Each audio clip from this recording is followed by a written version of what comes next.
You could both introduce yourselves and just say what company you're with and the employee count that you currently employ.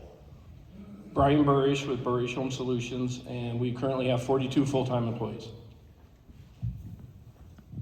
Josh Dembicki with Bellwether, and we currently have 20 full-time employees and about 10 contract employees. All right, so different sizes, and obviously you've gone through different journeys to get there, and maybe ebb and flow on the business side. So where I wanted to start is I think we all experience leadership differently. Some of us, we learn about it in youth sports. Some of us in college. Some of us at a job. Where did you learn to lead other people? That's a good question. I think for me, I'm still learning, and it's just something I started learning by doing, the practice of doing it. I also have to give some credit to some contractor groups that we're part of. I mean, it always helps to come here and do this. We go to the James Hardy Summit. We're part of CCN, Certified Contractors Network. There's some different networks like that where we're getting around other contractors like each of you, and that really helps us to learn. But then, obviously within our business, just for me, just doing it, getting on the ground and doing it. So, For years, I had no idea how to lead. I thought everything had to go through me, every decision, and that was a long time. That was the case. I think actually I still don't think I'm a great leader, I'm learning, but I think how I learned was by hiring great employees. I think that was the biggest change that we made about 4 or 5 years ago, where we really started bringing in good team members, and they kind of force you to lead. And so I've empowered the team to do their jobs. Like today, I have no idea what's going on in production, what jobs we're doing, where we're at, but I know I have a team handling that. So I think when I hired better employees, I started learning how to be a leader. Brian, what was the thing that triggered to flip that? But how did you decide that, I need to stop focusing on always having my hands on everything, and now I need to actually give away responsibility to folks? I don't know exactly. About 5 years ago, I started changing a lot in my personal life and a lot of different practices, started reading a lot of books, started watching a lot of podcasts, started hearing a lot of people talking about how your business doesn't have to run you. And I think it took a couple hires, and then now, I hire somebody and open a complete division for them because they're a good person. I know they're going to be good at it. So we're always looking to bring on good people. But there wasn't a specific thing that happened that I can look back to, but it was kind of a change in life philosophy. What's the question again? Yeah, the question, on that one is where'd you learn to lead? And then I got into where did you flip and decide I gotta probably lead differently? Yeah. Well, I think one of the things that helped us was implementing EOS, which, for those of you that don't know what that is, it's Entrepreneur Operating System. Gino Wickman wrote a book called Traction, and it really talks a lot about how to delegate, how to hold accountability, that was something I think that changed things for us. In line with that, we started doing DISC testing. So with DISC testing, we're kind of measuring, each employee based on their aptitudes and how they perform, and kind of get to see if somebody's real direct, or influential, and there are all these different profiles with it. But I think that helped with a change. That's great. Show of hands, how many people in the room do aptitude testing, personality testing? It's great. To really understand how to best cater education, management style, tasks to people on your team, it makes a difference. And these things aren't just IQ tests or personality profiles. One of the things that I know that I've used on our team, we've used this a lot, is if you understand where two individuals score, say there's either they're going to start working together more closely, or there's potential conflict, understanding, like, they can give you analysis of how to help work through situations like that, and it's phenomenally helpful. None of us are psychologists, maybe some of you are, but it's certainly not something that I ever thought I'd be doing coming into a role, so I echo that. I think that stuff's really important. Brian, I'm gonna go back to you. You just mentioned, as you were kind of going through the change to flip into transitional responsibility, that some habits have changed. Like, what are the most important personal habits that you've changed or that you lean into in terms of just personally and to develop yourself as a leader? Well, I do a cold plunge every morning at 37 degrees for 3 minutes, so that gets me started, and then gym, and then just a healthier eating, which I haven't done good over the last few months, but just kind of changed everything as far as what I'm doing to my body and putting in it. I'll shoot the same question. 36 degrees? Yeah, there you go, 36. No, I think for me, some things have to do with what I mentioned. In the last year, we've joined some more of the networking groups. One group that we joined, it's been really helpful for us, and by we I mean myself and my wife. We own and operate the company together. We joined a group called Inner Blueprint, and our friend Sean runs it. And basically, it's kind of a mindset group. Way to think about it is a mindset group. So it's in that we're basically spending 30 minutes of focused attention every morning, doing stuff like journaling, focusing on what our goals are, what our vision is, where we're going, and challenging certain things like assumptions, like kind of where my set points are, what my self-limiting beliefs are, and doing some work around kind of intentionally trying to change some of those and grow in that stuff. It sounds a little woo-woo, but I promise it's not. It's a bunch of contractors that are in it, and Sean used to own his own contracting business, so. I love that. Yeah. Yeah, that personal reflection is so important to start to grow a little bit and realize where you've got room to grow, analyze the conversations you've had over the last couple of days. It's easy to do that when you're sitting in a cold plunge and you need to think about something else, or when you're journaling and have to focus on a topic. You get rid of anxiety through action, and I think that's a great way to think through it.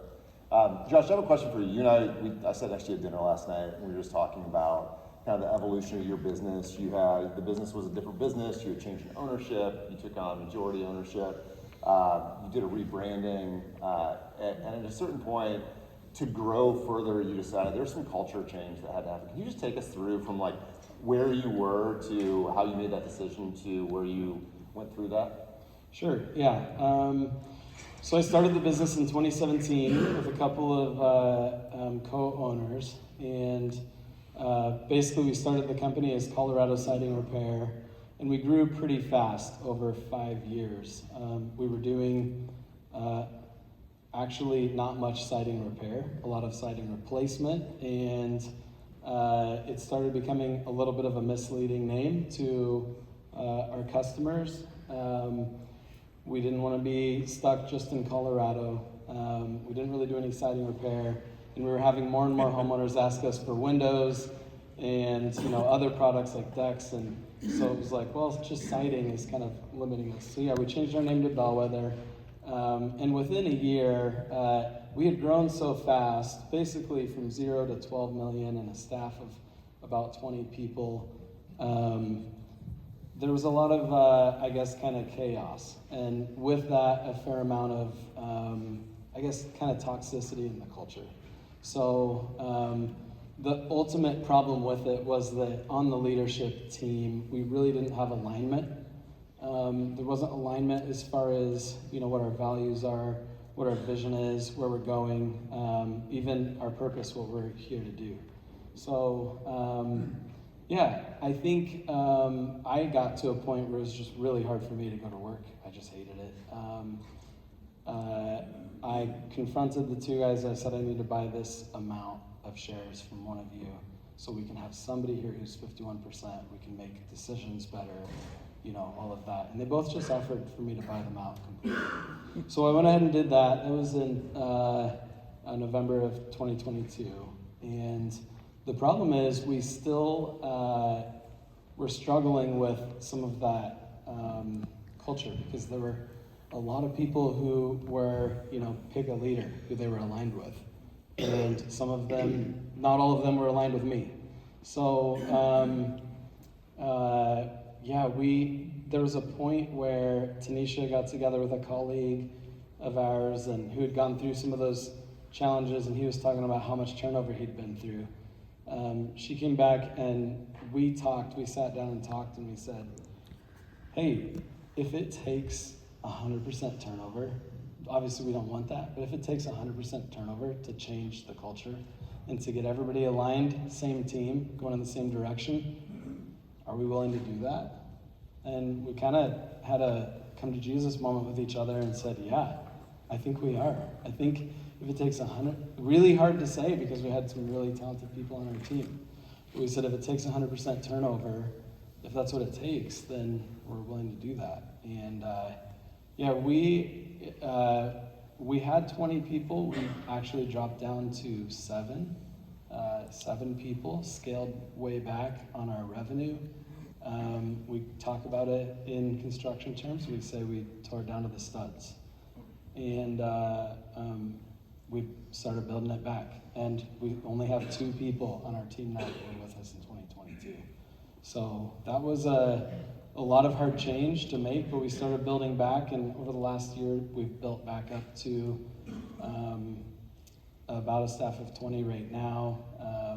We had about 50% growth and on the revenue side, and definitely growing our margins too, which has been important. But more importantly, the culture has really improved. I think we have a team that's really excited on board with what we're doing.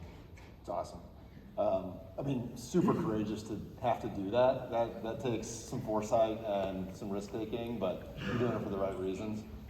Brian, I was actually reflecting on the conversation that I had with Josh with you, and we went through similar stuff, and there were days where I didn't enjoy going into work because the culture was not where it needed to be. How did you go about addressing that and discovering it yourself? Well, I had around 10 of my employees come to me in my office at one point, or just talking to me, and they were talking about how we have a separate office now for our production team and some of our sales team, and then our showroom and my office and everything. So we kind of had a little bit of a divide being created by an individual employee, and so that week I had multiple people come up and say this and this, and just very toxic, divisive things. And it opened my eyes, but for the 8 months previous to that, my eyes were really opened in another event, so I was already kind of onto it, and I was not enjoying going to work. Because you could just feel it. The sales team was just ready to fight with the production team. And the lesson there is, as owners, we all deserve to run a company that we want and we like. But we, too often, not wanting to have the hard conversation, we let things go on, and at least I do. Maybe nobody else does, but I certainly did. And the lesson was that the old stupid saying with the one bad apple, it's 100% true. The day after we parted ways, I felt 100 pounds lighter going to the gym. My team, since then, almost every single team member has come to me and said, hey, this is great. Everybody's getting along. We're all working together. Mm-hmm. So it was a big learning opportunity. So as soon as my gut tells me next time, it's going to be a lot quicker. Yeah. Well, I appreciate both your candor on that one. That's something that's tough to talk about, and it's easy as leaders and managers to think that when you do have one bad apple, it's something you are enduring and you've got to make a decision. But a lot of times it's affecting people around you. It can bring the whole team down. So moving to probably a lighter topic, when you want to position your teams to be the next wave of leadership, what are you doing? What sort of programs do you put in place? What sort of training do you create? Do you align them with mentors? What's your approach for that for both of you? Probably should get better at that. I don't have a lot in place of doing that. We do.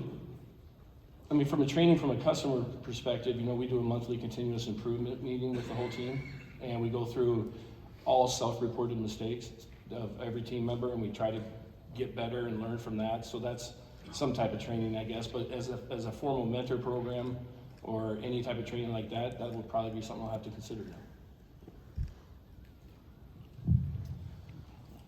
Well, I think part of the answer to that for me is what I said already. We implemented EOS, and part of EOS is it provides a structure and a framework for some of those things. So we're having weekly leadership meetings called L10 meetings.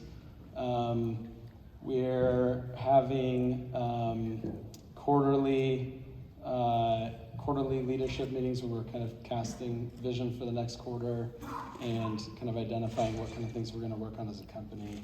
But also part of the implementation process, you know, after we bought out my partners, one of the things that we did is try to self-implement on EOS. So we went through and sort of defined for ourselves what our vision was, what our purpose was, you know, why we're doing what we're doing, and you know, what our values are here. And we did work with an implementer at the end of last year to roll that out a little bit better. We kind of enlisted the whole leadership team on participating in that, which helped us to come up with some different language. So I think that's one of the things that, you know, I would say we're doing, because it brings them on board and it empowers them. I had a couple different experiences in it. One was my production manager, very eager to do it, very much like a sponge trying to soak it up, and then a sales manager who was just like butting heads and didn't want to do it, but he had had a bad experience with EOS at a previous company.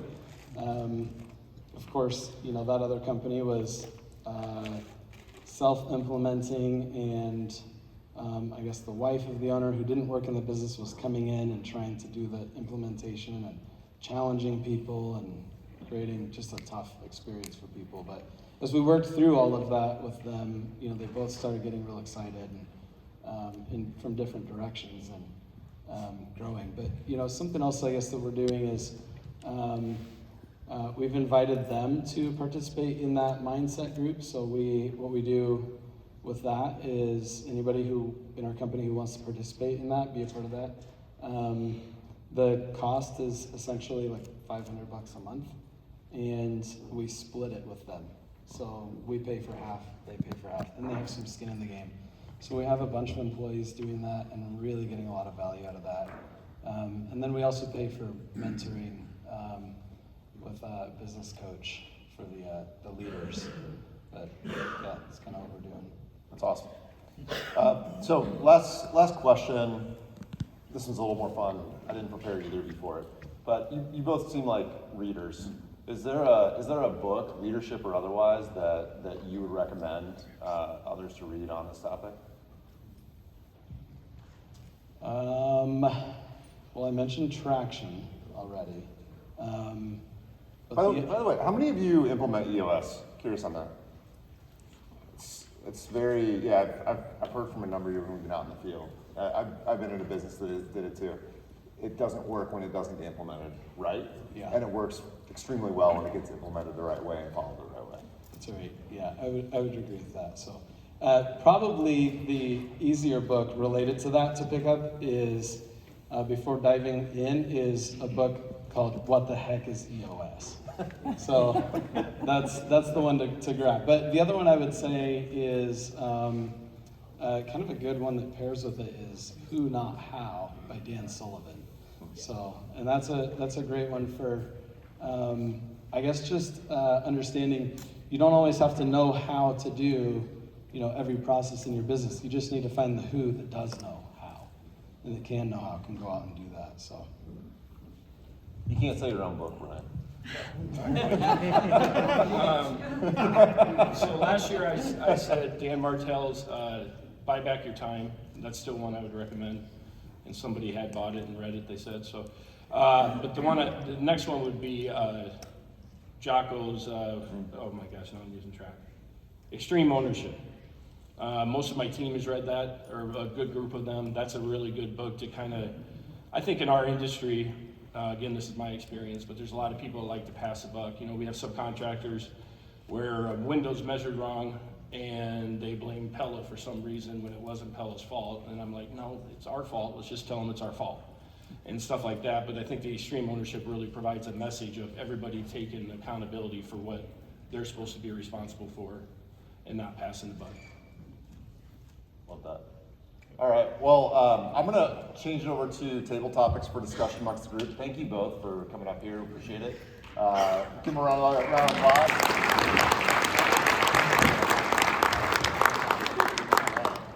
Let's make sure my remote still works.